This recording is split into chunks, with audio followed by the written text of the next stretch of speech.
Saya meminta diceraikan dengan cara yang beradab. Mana ada sih perempuan yang mau berbagi ranjang dengan wanita lain? Saya ini seorang istri, saya itu bukan budak, bukan pelayan, pemuas nafsu sesaat. Saya itu sebenarnya anti di poligami.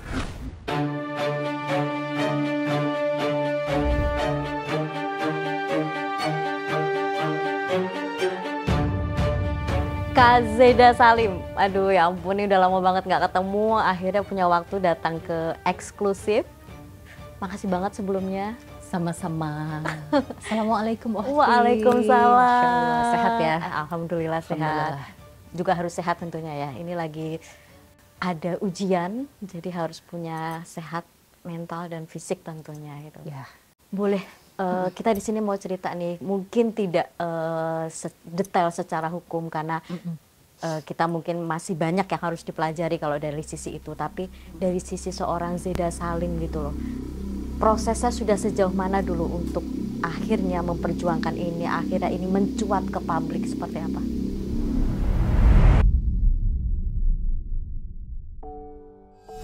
Sebenarnya sebelum saya memutuskan ke Komnas Anti Kekerasan Terhadap Perempuan, itu saya sudah mencoba semaksimal mungkin untuk mempertahankan rumah tangga. Kita sudah mencoba untuk dimediasi oleh beberapa ulama-ulama besar. Orang tua saya sudah mendatangi keluarga beliau secara kekeluargaan. Sudah maksimal lah, saya juga sebisa mungkin sebagai istri sudah mencoba untuk merendah, mengalah. Bagaimana sih caranya agar rumah tangga ini bisa, atau poligami ini bisa berjalan dengan adil, setidaknya mendekati adil lah. Tapi sampai pada titik akhirnya saya mendatangi beliau baik-baik di pondok pesantrennya, tapi tidak ada itikat baik gitu loh. Malah pada saat saya Tidak ada itikat baik, maksudnya dia tidak mau bertemu? Ya, saya atau? minta bertemu. Alhamdulillah dipertemukan Allah ya. Itu keajaiban Allah, karena bisa aja tuh saya diusir lah di apa. Iya. Alhamdulillah bertemu. Saya meminta diceraikan dengan cara yang beradab. Ya, karena sudah terlalu banyak sekali ibaratnya tindakan abusif secara psikis yang menghantam mental saya ya. Ceraikan saya dengan cara yang beradab di atas surat bermaterai. Tapi sampai detik itu belum ada itikat baik. Surat itu tidak dibuatkan. Ada pernyataan dia tidak mau menceraikan nggak? Intinya surat tidak keluar itu. Intinya pada saat surat itu bukan saya minta ya, tapi ulama besar yang memediasi kami, yang menengahi kami. Tapi surat itu tidak dibuat sampai detik ini. Bahkan ada ancaman kalau mau surat itu saya tidak boleh memproses secara hukum. Nah, itu kan saya nggak bisa dong. Anda sudah menghantam mental saya berkali-kali sampai saya dirawat di yayasan kejiwaan selama 1 bulan. Sampai saya harus meminum puluhan pil obat dalam 1 hari dari psikiater ya, pontang-panting ke psikolog untuk memperbaiki mental saya. Saya sudah mengingatkan itu baik-baik, disaksikan dengan para habib juga dan keluarga saya. Tapi saya malah ditertawakan. Sampai akhirnya saya tunggu tuh masih beberapa hari, tapi tidak ada itikat baik.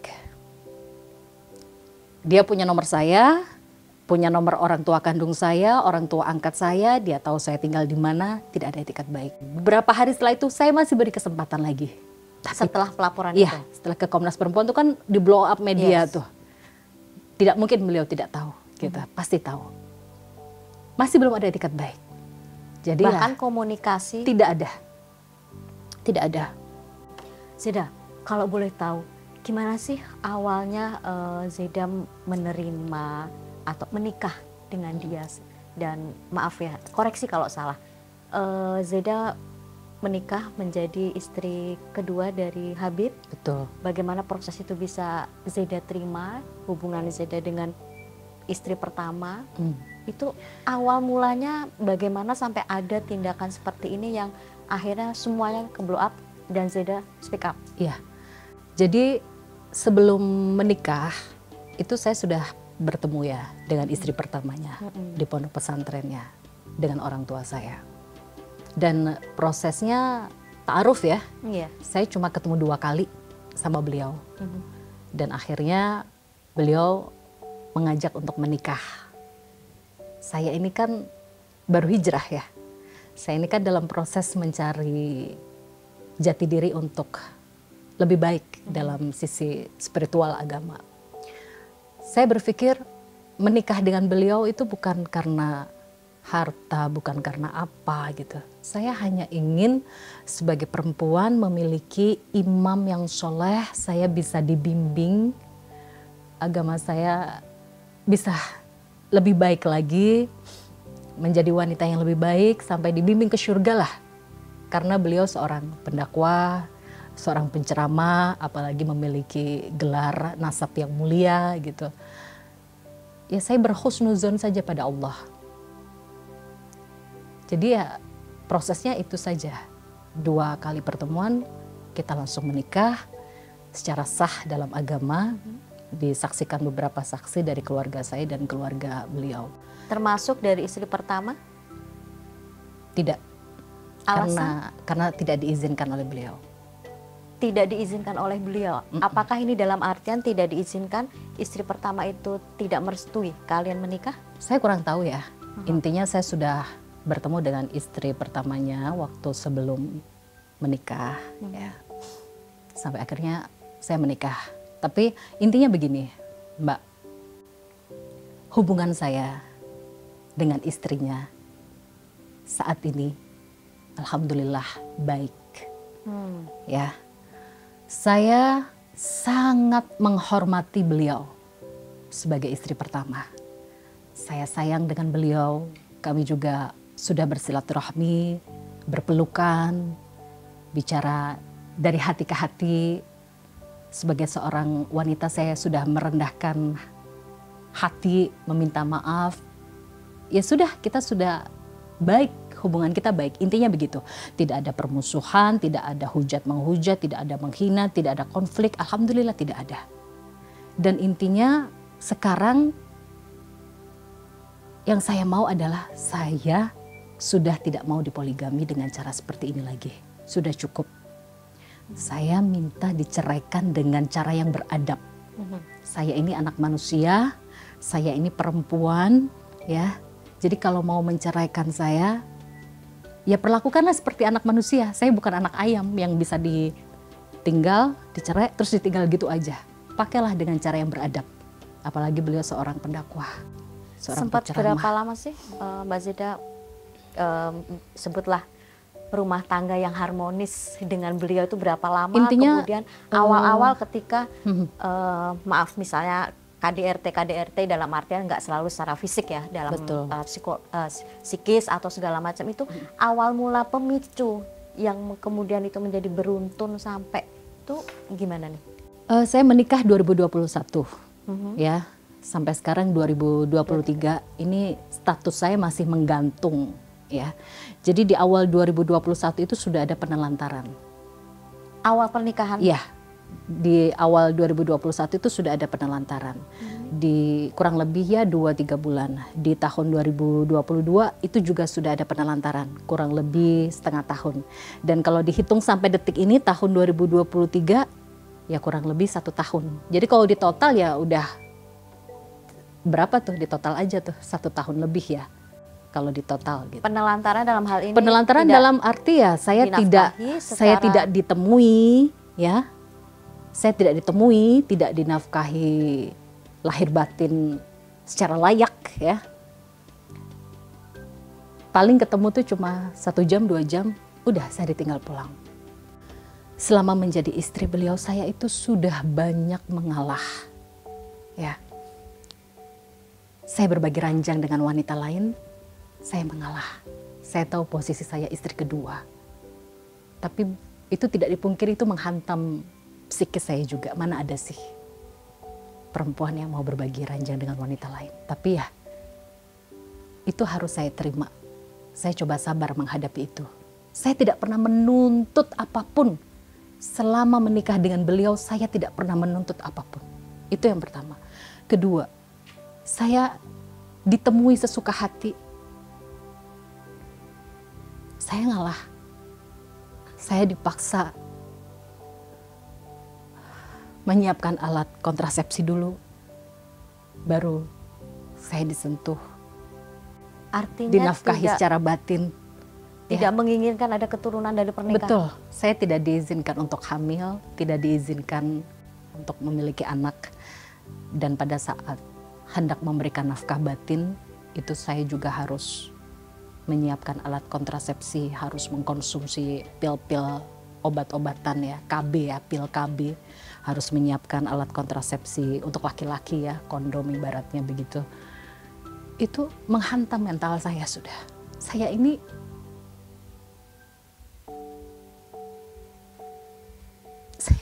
seorang istri. Saya itu bukan budak, bukan pelayan pemuas nafsu sesaat, habis berhubungan mandi besar langsung saya ditinggal pulang. Itu yang terjadi. Nggak pernah saya tuh 2 hari, 3 hari itu. Selama 2 tahun pernikahan saya ditemenin tuh nggak pernah.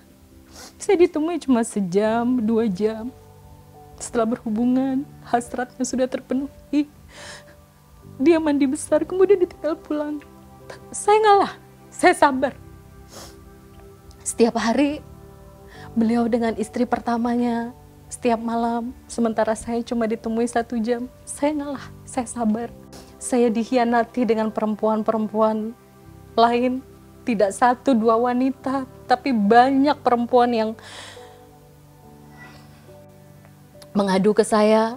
Ada yang mengaku udah dinikahin siri, ada yang cuma dirayu, dibujuk. Saya sudah merasakan pengkhianatan juga berkali-kali. Munculnya perempuan-perempuan lain di tengah konflik yang sekarang Mbak Zeda hadapi ini, sebelumnya memang belum pernah diketahui. Apalagi mereka yang sudah mengaku pernah dinikahi. Artinya, maaf, suami berarti bukan hanya Mbak Zeda aja nih yang dipoligami. Ada perempuan-perempuan yang dipoligami ya, lain. Jadi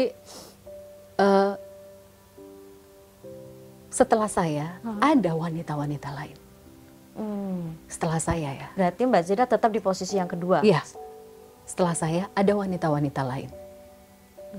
Dan saya itu hantaman lagi secara mental buat saya. Saya dikhianati, diselingkuh, hak-hak saya hampir semuanya dirampas. Saya ngalah. Saya diam, saya tidak pernah menuntut apapun. Ibaratnya poligami ini poligami macam apa gitu loh. Saya ini seorang istri tapi diperlakukan seperti budak. Saya tidak boleh hamil, tidak boleh punya anak, harus menyiapkan, harus menuruti segala kemauannya baru dia memberikan nafkah batin.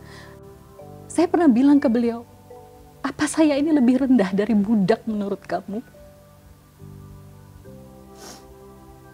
Bahkan seorang budak pun masih boleh hamil. Dan beliau menjawab? Tapi saya nggak boleh hamil.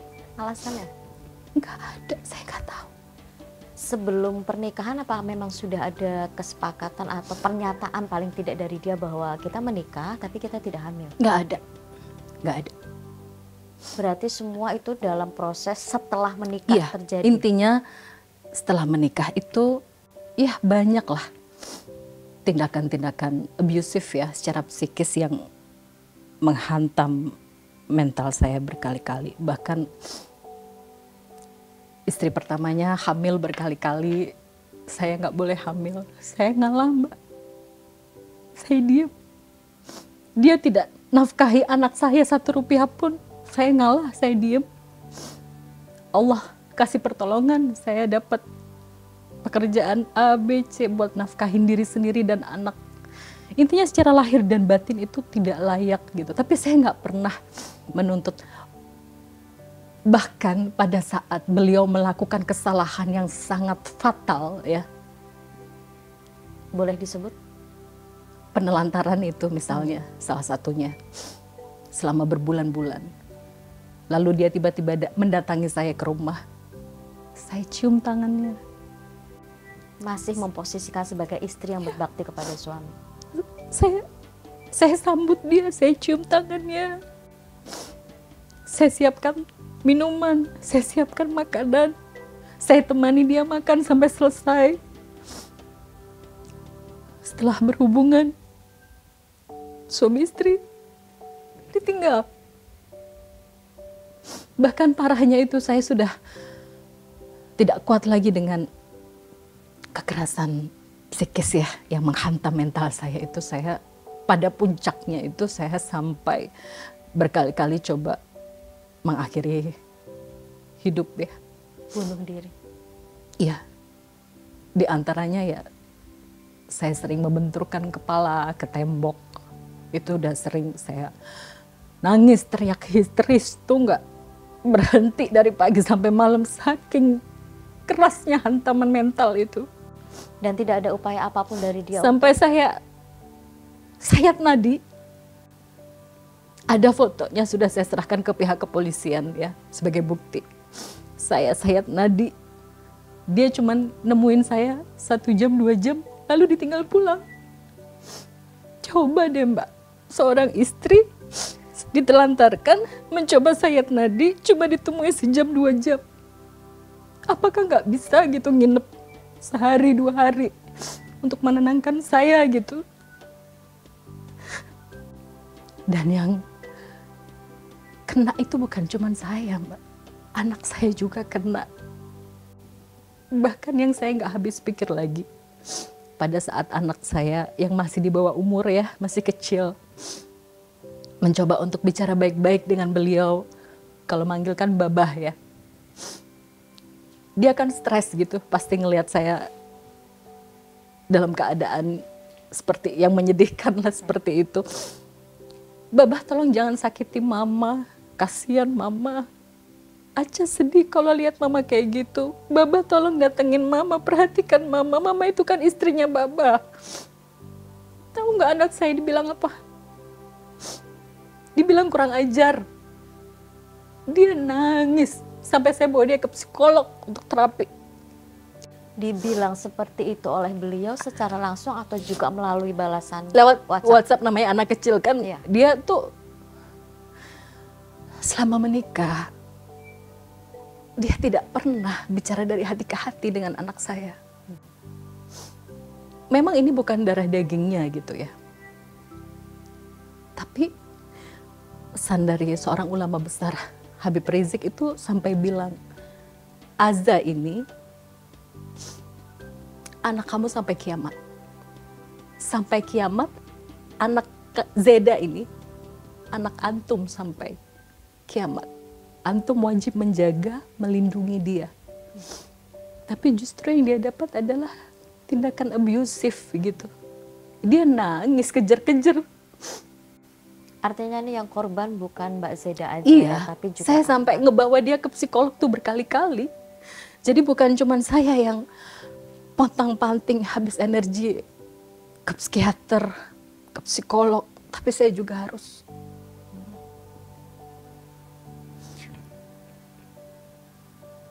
menjaga gimana mental anak saya ini sehat. ya. Gitu. Mbak Zeda, aku potong sedikit. Ketika tadi di awal ta'aruf dengan beliau, kemudian menikah ingin mencari imam, kita boleh bilang Mbak Zeda sudah memutuskan bersedia untuk dipoligami dengan semua resiko, artinya kan seperti itu kan. Tapi sempat terfikir nggak sih sedikit, ya kita nggak tahu ya secara data statistik yang benar, bahwa adil itu memang sulit. Dan Mbak Zeda sudah menerima menjadi yang kedua, harus menerima kemungkinan-kemungkinan di tengah perjalanan itu terjadi. Oke, Mbak Zeda sabar dengan semua-semua, tapi akhirnya kemudian istilahnya seperti bom yang meletus juga kan gitu, akhirnya tidak bisa gitu. Sekarang nih kita kalau mengungkit lagi itu pasti akan lebih banyak dan ini pasti masuknya lebih kepada ranah hukum kan gitu. Tapi boleh tahu nggak bahwa hal ini kita tidak bicara soal perceraiannya saja. Hal ini adalah akan juga berpotensi kepada ranah pidana, dalam artian satu,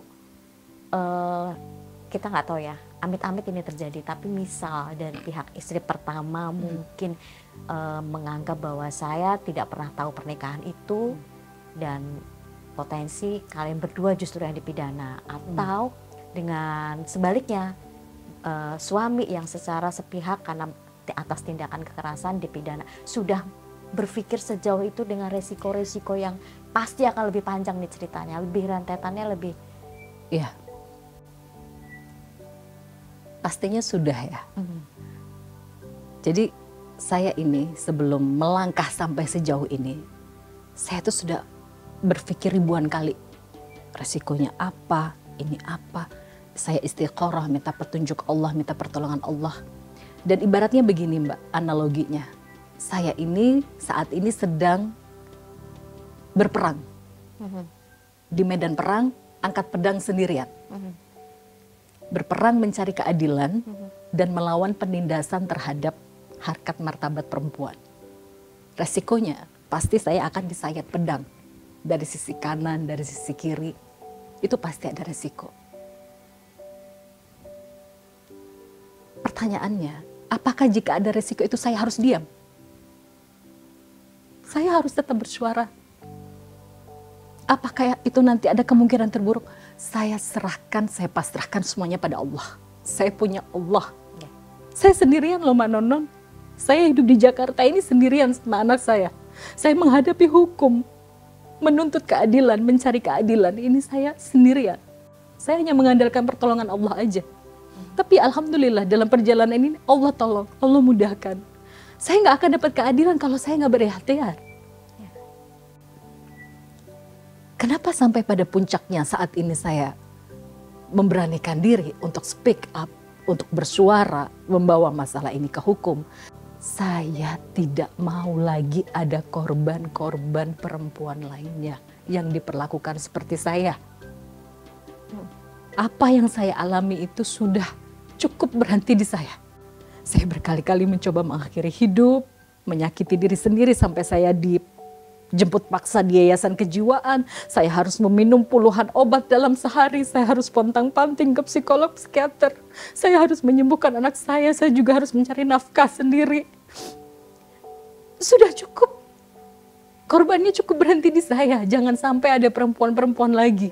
Itulah kenapa saya memberanikan diri. Sebenarnya saya nggak mau loh Mbak, sampai membawa masalah ini ke Komnas Perlindungan Perempuan, sampai akhirnya disorot oleh media.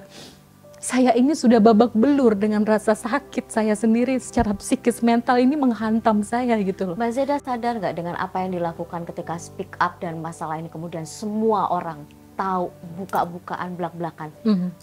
Anak sudah diserang oleh dari pihak sana dengan hal yang tadi Mbak Zeda cerita. Ini mau tidak mau akan mempengaruhi psikolog anak juga dalam proses pertumbuhannya, apalagi menuju ABG kan. Apa nih yang Mbak Zeda siapkan untuk memberi pengertian bahwa kepada si anak bahwa ini tuh jangan sampai terjadi kepada dia aja ya, tapi memperbaiki secara mental. Pasti dia akan juga terpuruk. Dia tidak mungkin tidak terpuruk lihat maminya dalam kondisi kayak gini. Ini nih yang dipersiapkan khusus untuk anak aja. Justru yang meminta saya melangkah sampai sejauh ini anak saya. Karena dia melihat mama harus bangkit, mama harus cari keadilan. Dan dia sudah besar Mbak. Dia sudah punya medsos. Dia tahu banyak perempuan-perempuan lain yang disakiti selain saya. Mama harus bangkit, Saya juga berpikir gini, kalau saya diem, saya meratapi kesedihan di kamar seorang diri, merasakan rasa sakit yang luar biasa seorang diri. Bagaimana Allah akan menolong saya jika saya tidak berikhtiar untuk mencari keadilan? Ibaratnya saya tuh mundur, kena sayatan pedang, maju juga kena sayatan pedang. Ya lebih baik maju. Seorang pezina saja, jika dia dizolimi, Allah akan beri keadilan Mbak. Apalagi seorang istri. Allah pasti akan beri keadilan gitu. Jadi jangan takut untuk kaum perempuan di luar sana bersuara, mencari keadilan. Tujuannya agar mendapatkan keadilan, agar pelaku tersebut mendapatkan efek jera, tidak ada korban-korban lain. Itu Pelaku tujuan yang mendapat paling efek penting. jera, berarti Mbak Zeda juga siap kalau misal beliau akhirnya masuk ke penjara atas segala kekerasan yang sudah dilakukan, sudah siap menerima itu. Jadi gini Mbak, apa tindakan saya sampai detik ini itu adalah atas perintah, amanah, nasihat dari ulama-ulama besar yang sudah saya datangi bersama keluarga saya. Mbak Zeda, aku mau tahu titik balik apa sih yang kemudian membuat Mbak Zeda memutuskan seperti tadi yang dibilang berhijrah, kemudian ta'aruf dengan menerima poligami. Dari berhijrahnya aja dulu, ada momen apa dalam hidup seorang Zeda Salim yang akhirnya memutuskan untuk berhijrah, memperdalam agama dan mau menjadi istri kedua atau dipoligami? Apa sih? Saya itu sebenarnya anti dipoligami. Tapi menjadi korban poligami. Saya itu sebenarnya anti dipoligami. Tapi saya melihat yang mempoligami saya ini siapa? Saya melihat beliau, saya berhusnuzon ya, bersangka baik pada saat itu. Beliau adalah seorang pendakwah, penceramah, paham agama, nasabnya mulia. Saya punya harapan yang baik, saya bisa dibimbing ke surga. Saya bisa dibimbing agama saya menjadi lebih baik. Walaupun saya harus berkorban. Tapi beliau begitu juga banyak manusia yang mungkin bisa melakukan kesalahan, yang mungkin bisa tidak adil seperti yang diharapkan dalam syarat-syaratnya poligami kan? Ya, tidak adil itu wajar. Ya, walaupun dalam Al-Quran memang itu wajib. Jika ingin berpoligami harus adil. Tapi saya sebagai manusia dengan segala kekurangan dan keterbatasan saya coba memahami. Seperti perintah ulama besar Habib Rizik yang memerintahkan beliau, jika kamu tidak bisa adil terhadap Zeda dalam poligami, setidaknya mendekati adil. Gitu. Mbak Zeda berhijrah dulu, baru memutuskan menerima poligami kan, tapinya bener kan? Itu prosesnya kan bukan bertemu dengan beliau kemudian memutuskan berhijrah kan? Memang dari sebelumnya Mbak Zeda sudah berhijrah. Saya sudah berhijrah kemudian dulu. Ingin memperdalam proses agama dan kebetulan ketemu Intinya saya beliau. menikah dengan beliau tuh saya ingin dibimbing agar agama saya menjadi lebih baik. Gitu. Nggak ada Mbak, saya sampai pemikiran bakal saya diperlakukan sampai seperti ini tuh nggak ada. Saya nggak habis pikir. Itulah kenapa saya sampai udah akal sehat saya udah hilang. Saya ini apa ya? Perempuan seperti tidak punya harga diri gitu loh. Mbak, ada poin terakhir yang saya pengen mau tanya nih. Ada juga pemberitaan yang mungkin menyebut Mbak Zeda adalah maaf banget simpanan. Klarifikasi Mbak Zeda dengan pernyataan-pernyataan itu gimana? Ya itu tadi ya, saya kan udah tegaskan ya. Berperang itu resikonya pasti akan ada sayatan pedang dari semua arah. Ya, ini kan saya sedang speak up, bersuara, hujatan, komentar negatif. Itu ibaratnya sayatan pedang dalam medan perang. Itu harus saya terima. Tapi saya tidak takut selama ada Allah yang menolong saya. Bahwa saya ini seorang istri yang dinikahi sah secara agama. Dan kalau diceraikan, ceraikan dengan baik-baik di atas kertas. Agar ini nantinya bisa dijadikan jawaban untuk fitnah-fitnah saya simpanan dan sebagainya. Jadi kalau ada fitnahan di luar sana, kamu cuma istri siri aja nuntut macam-macam. Demi Allah, saya selama menikah tidak pernah menuntut apapun. Bertanggung jawablah dengan apa yang sudah kamu lakukan. Setidaknya, kalau kamu tidak bisa bertanggung jawab secara gentleman menghadapi saya dan keluarga saya, meminta maaf dan bertanggung jawab dengan apa yang dia lakukan, ayo kita selesaikan secara hukum. Cuman itu permintaan saya. Dan saya sudah selesai. Kembalilah dengan istri pertamamu, bahagiakan istri pertamamu, setialah dengan dia, jangan lagi kau sakiti perempuan. Sudah cukup berhenti di saya.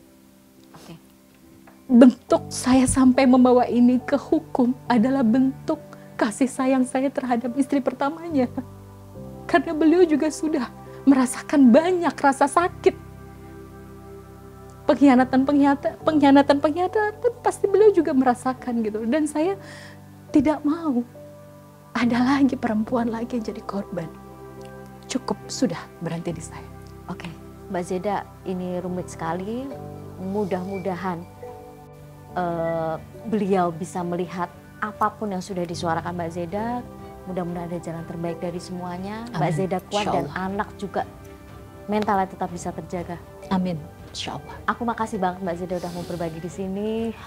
Sudah sama-sama. Belak-belakan semuanya. Mudah-mudahan kita tetap berharap apapun itu yang pasti yang terbaik buat semuanya.